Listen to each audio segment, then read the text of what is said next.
Osmanlı'da parasını düşüren çocuklara yardım eden bir vakıf olduğunu biliyor musunuz? Ama en ilginç vakfın bu olduğunu düşünüyorsanız yanılıyorsunuz. Gelin Osmanlı'daki birbirinden ilginç 10 vakfı birlikte inceleyelim.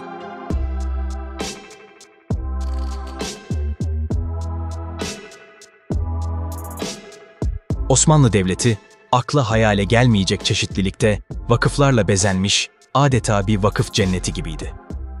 Bu vakıflardan biri de parasını kaybeden Çocuklar Vakfı'ydı. Bu vakıf, annelerinin kendilerine alışveriş yapmaları için verdiği parayı kaybeden çocuklar yararına, başta Tunus olmak üzere Osmanlı coğrafyasının pek çok köşesinde hizmet etmiştir. İzmir Ödemiş'te, Hacı Abdullah Bayram tarafından kurulan bu vakıf, Yeni Cami etrafında bulunan veya hastalanarak göç edemeyen leyleklerin bakımı ve beslenmesi için kurulmuştur. Vakfın gelirinin bir bölümü, yıl boyunca ciğer ve işkembe alınmak üzere ayrılmıştır. Bu vakfın ilk kuralı ise şöyledir: leyleklerin bakımı uçuncaya veya ölünceye kadardır. Leyleklerin bakımı için yıllık 100 kuruş ayrılsın.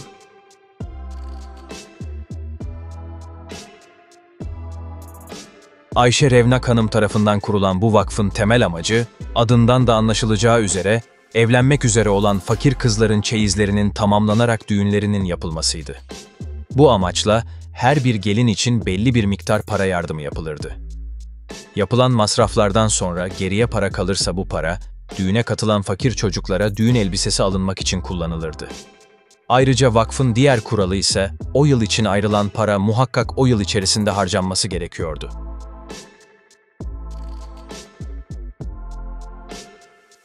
Bu vakıf, Urfalı alimlerden Hasan bin Alaeddin tarafından yetim çocuklara yazlık elbise almak gayesiyle 1384 yılında kurulmuştur.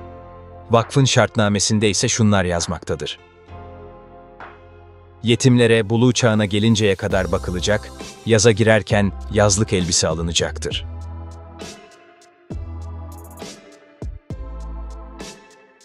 Müderris Koca Beyzade Abdülhadi Efendi tarafından Ankara'da tesis edilen vakıf, soğuk günlerde insanların sıcak su ile abdest almalarını sağlamak amacıyla kurulmuştur.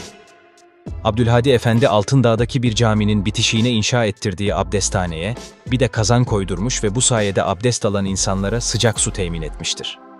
Sonra da vakfiyesinde vakfın gayesini açıkça şöyle belirtmiştir: camide, söz konusu müştemilata dahil kazandaki su, kış günlerinde her daim vakfımızca temin edilecek odun ile ısıtıla ve Müslümanların bu sıcak su ile abdest almaları sağlana.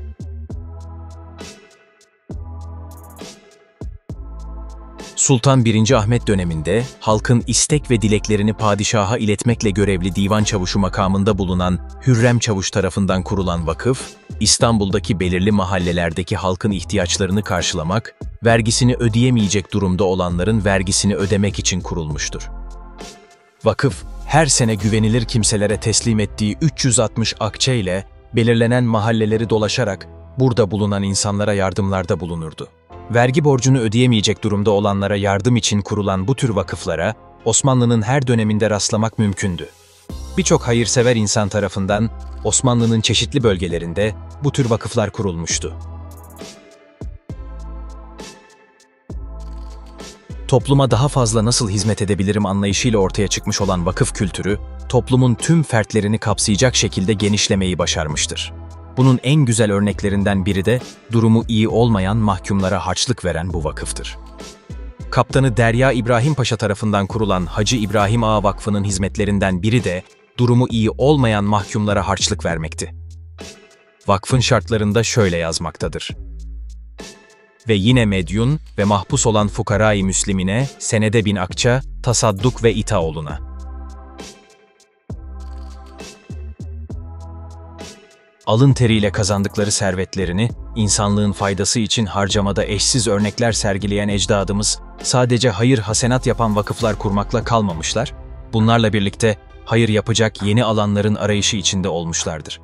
Bu düşünceyle kurulan vakıflardan biri de Mürekkep Vakfı'dır.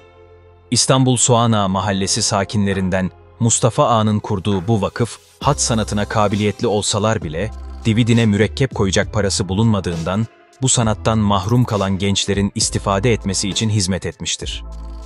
Vakfın vakfiyesinde ise şunlar yazmaktadır. Merhum Sultan Bayezid-i Veli'nin imaretinin kapısı önünde her perşembe günü bir adama vakfiyeden mürekkep verilsin. Bu emin kimse, isteyenlerin divitlerine yetecek miktarda mürekkep koyup taksim eylesin.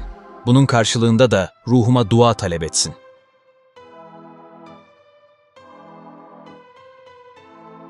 Rodos'ta kurulan Hacı Ümmü Gülsüm Hanım'a ait bu vakıfta her yıl Ramazan bayramı geldiğinde koyun eti alınarak et alamayan yoksullara dağıtılırdı. Vakfın diğer bir hizmeti ise bayram geldiğinde entari, şal, cübbe, fes, kuşak, don, yemeni ve ayakkabı gibi çeşitli giyim eşyaları alarak fakir aile çocuklarına ve yetimlere dağıtmaktı.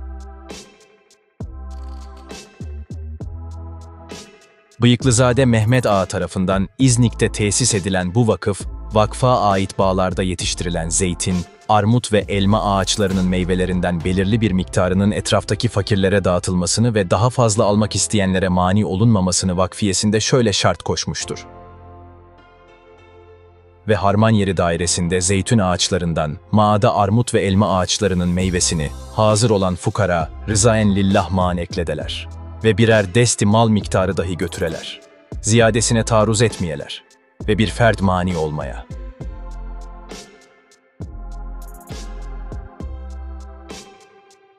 Helalleşme Vakfı, 1484 yılında Bursa'da Şemseddin bin Kemal Gürani adıyla dönemin Şeyhülislam'ı Molla Gürani Hazretleri tarafından kurulmuştur. Fatih Sultan Mehmet Han'ın hocası olan Molla Gürani, dönemin en tanınmış alimlerinden biriydi. Molla Gürani'nin kurmuş olduğu vakıfta hizmet etmenin tek bir şartı vardı. Vakıfta hizmet etmek isteyenler, yapmış oldukları hizmetten kazandıkları sevabı, helalleşme ümidiyle, istemeden de olsa kırdığı, gıybetini yapıp şerefine dokunduğu, üzerlerinde hakkı olup da helalleşemediği kimselere bağışlamalıydı. Bu şartı kabul edenler, vakıfta görevlerine başlar, iaşesi için bir miktar maaş bağlanırdı. Molla Gürani, Fatih Sultan Mehmet Han gibi bir padişahı yetiştirmenin yanı sıra, uzun yıllar boyunca mektepler açarak hiçbir ücret talep etmeden ilim talebesi yetiştirmiştir. Osmanlı, güvercinlerin beslenmesinden, dağdaki aç kurtlara yiyecek hazırlanmasına, kanadı kırık leyleklerin iyileştirilmesinden, hapiste yatan mahkumlara yardım edilmesine kadar yaşamın her alanında hizmet veren eşsiz hayır kurumlarıyla dolu, tarihin gördüğü en merhametli, en sosyal devlet yapısına sahip bir devletti. Osmanlı'daki bu eşsiz sisteme tanık olan yabancı seyyahların, vakıflar ve hizmetleri hakkında söyledikleri sözleri anlatacağımız bir sonraki videoyu kaçırmamak için kanalımıza abone olmayı ve bildirimleri açmayı unutmayın.